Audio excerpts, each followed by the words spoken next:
open your browser and type in www.visualstudio.com. This takes you to the page. Up at the top, you click Free Visual Studio. Now we'll be working with the Windows Forms applications, and that means you can't use the Mac, you can't use Visual Studio Code. You can only use Visual Studio Community, so click on free download there. This will download an itty-bitty little thing which allows you to start the downloading. In my case, I can just click Save As, and this takes me to the desktop. You might have to point at this to someplace else. You can click it to go to the desktop. You can click it to go to downloads. It doesn't really matter. You'll see a thing which looks like this. Visual Studio Setup. Double click it. You'll get a thing which says, do you want to make changes? Yes. We want to install. Click continue. You'll get this little thing. It says getting Visual Studio Installer ready. Which takes you to here. Now the only thing that we need for the course is the .NET development. Now, technically speaking, this is the items for using C#, Visual Basic, F#.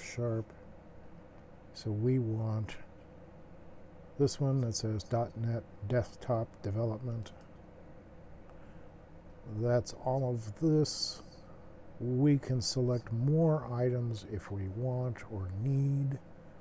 I am not going to select anything more here. I'm just going to leave it by the defaults. Again, you can add things if you are doing backward compatible for backward compatible development. I used to have this thing installed, but I don't anymore. In fact, I uninstalled this entire package before doing this video so that I could show you that we could just do the defaults. The default here is install while downloading, but if your internet connection is unreliable, or if you have selected an awful lot of these where this is going to take time, you might want to choose to download all and then install, and then of course click the install button.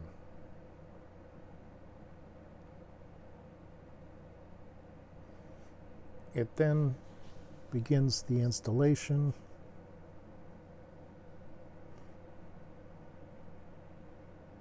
It doesn't really take too long with your installation if you've just selected the minimum. This package only takes 2 gigabytes. It sounds like a laughable amount these days. 2 gigabytes is not really that much on today's platforms, but back when I started computers a few decades ago, 2 gigabytes would have been practically just an impossible amount. However, I have a good internet connection and this is flying by.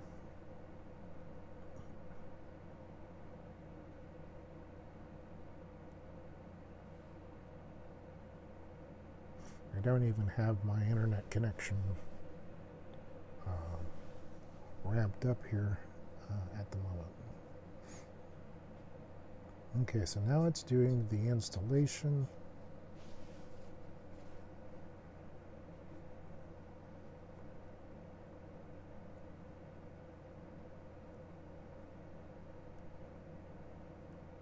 You'll notice there's a check mark there. It says start immediately after the installation.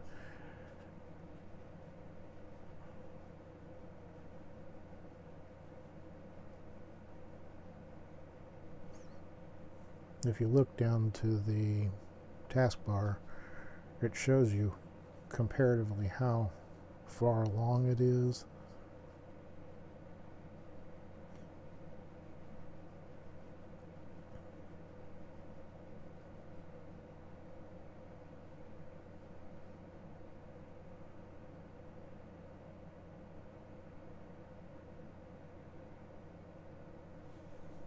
If you've downloaded just the basics, there's 409 packages. However, if you've downloaded more than that, then obviously there will be a lot more packages. Visual Studio Community 2022 was a big jump from Visual Studio Community 2019. Prior to 2019, there were not a lot of changes from Visual Studio 2015, 2017 to 2019. Not really many changes there for the average person learning those packages. However, when we jump to 2022, a significant set of changes were made to simplify the programming process and to take care of some of the backward issues that were a potential problem going forward. You can probably tell by looking at my computer here that this is Windows 10, and it's going to be going out of life not too soon into the future. And then Windows 11 will be coming along for me. I don't install operating systems on the bleeding edge. Windows 11 has been out for, I guess, at least a year. But in the second half, probably, of 2024, we're going to see the earliest announcements of Windows 12, and then I wouldn't recommend installing it right then, but you will want to be aware that Microsoft is already planning on phasing out Windows 11. I think that they made some mistakes in their designs on Windows 11, and they're going to try to change those and fix those in Windows 12.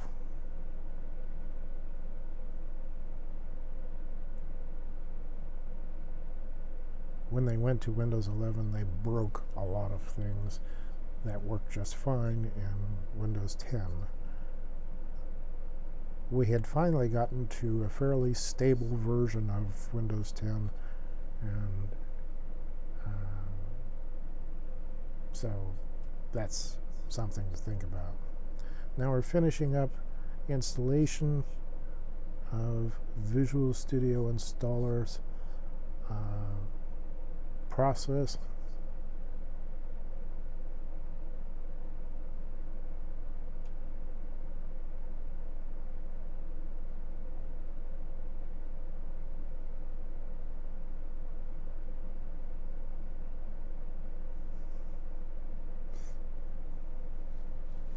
We've got it installed. There's the installer, and it's showing that Visual Studio Community 2022 is installed. we can just drop the installer at that point.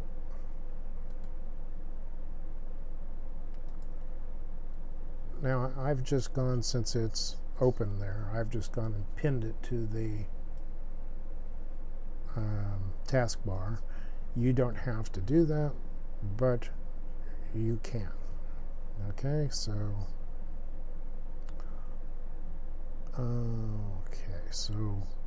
it's open, so I'm just going to go here. If it wasn't open for some particular reason, I pinned it to the taskbar. Let me unpin it from the taskbar for a moment. Sorry about all my ums. It's late. It would be one of the first things on your list here. You can do this and click it. Also, you should be able to click a letter, hit V, and it should be here in Visual Studio 2022. If you right-click this, you can click More, and one of the things here is click Pin to Taskbar. I'm going to do that because it's far more convenient for me. I'm going to reorder these, bring this over to, oh, there's two of them, unpin. This one is Visual Studio Code, this is Visual Studio. So I open it up.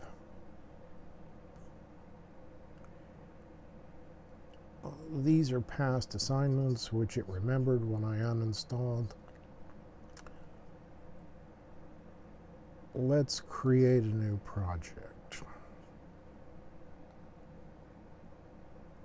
Now, when you're creating a new project, you probably want to thin this list down. It's huge. Go to C#, which is this course. Platforms, again, all platforms, that's a lot. Go to Windows. Project types. Desktop. Okay, so this brings this list down to a manageable list. Windows Forms applications. Okay, so Windows Forms app. You can do this, but I don't recommend it. Use this one, .NET Framework. Click it, and not only will it work then for this one, it will keep that for all of the subsequent versions, all the subsequent programs that you'll do, I should say. Okay, so Windows Forms app, you can see because of the fact it named it 18 that I've done this a few times for demos. However, I'm going to change the name. I want you to specify your programs with a name like this. W for week, so if it's the first week, follow it by the 1. Task, so if there are more than one tasks in a given week, T for task, I'm going to say task 1, and then your last name, your first name, now it defaults to this thing, users, my username, source, repos, which is short for repository. I really recommend that you change this to your desktop. Now you can go up here,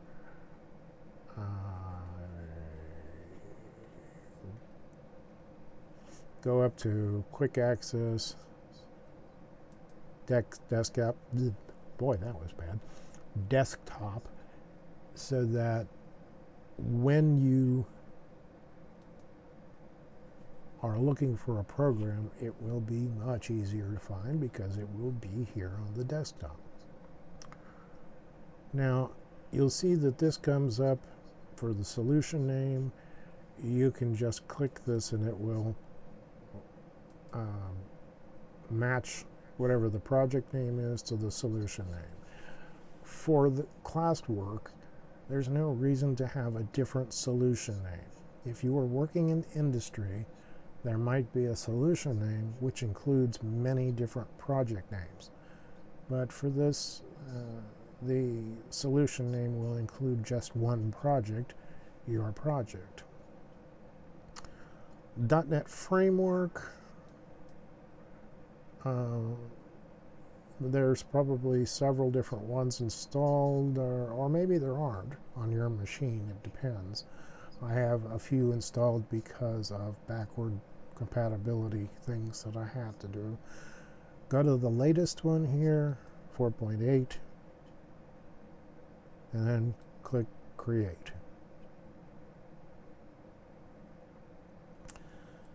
Now, when this first comes up, you'll have a form, but you won't have any tools. You need tools to work on the form. Toolbox. There it is. Inconvenient. Go up here to this thing that looks like a thumbtack if you look at it really close. Click it, and it pushes the form over to the side so that you can have this lined up. You can go in here and you can expand these. It says at the top, all Windows forms. And this is the long list of things that you can use on the form. Initially, we will only use a very small amount of these. Less than 5, actually. There will be one here which we call a label. There will be one which we call a text box. And there will be one which we call a button. And there will be one which we call a list box. Initially, this will be all that we ever use. We'll later add one more, which is a picture box. It's down here.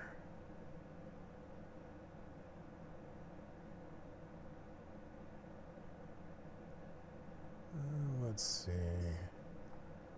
Obviously, it's here somewhere. Picture box. There it is. And so beyond that, this entire course, .NET 1, this is everything that you'll use. You'll use the label for any kind of basic static output. Okay, so when you have one of these items, if you click on it, you'll see that it's kind of highlighted. Now, one of the things which is missing here, and I want to add, you want to see the properties of this particular item. If we right click it, it'll open up a properties window for it. We could find the properties in the view, but I just figured this would be easier. Now, when you go over here to properties, there's a thing that says A to Z. Click it. It will make it a lot easier to find things in here because now they're alphabetized. The biggest thing to keep in mind is that, and again, once you've alphabetized this list, it's much easier because it stays. Okay, so a label, go up to the top, and see it's got a name here. I'm going to change the name from label 1 to LBL, so we know when we're looking at it in code that it is a label. And I'm just going to call it output for the moment. Now it's not what's actually going to be in this thing where it says label 1. What's actually going to be there is down here in text, and you can see there's label 1. Now we can take this completely out or we can change it completely. It doesn't matter.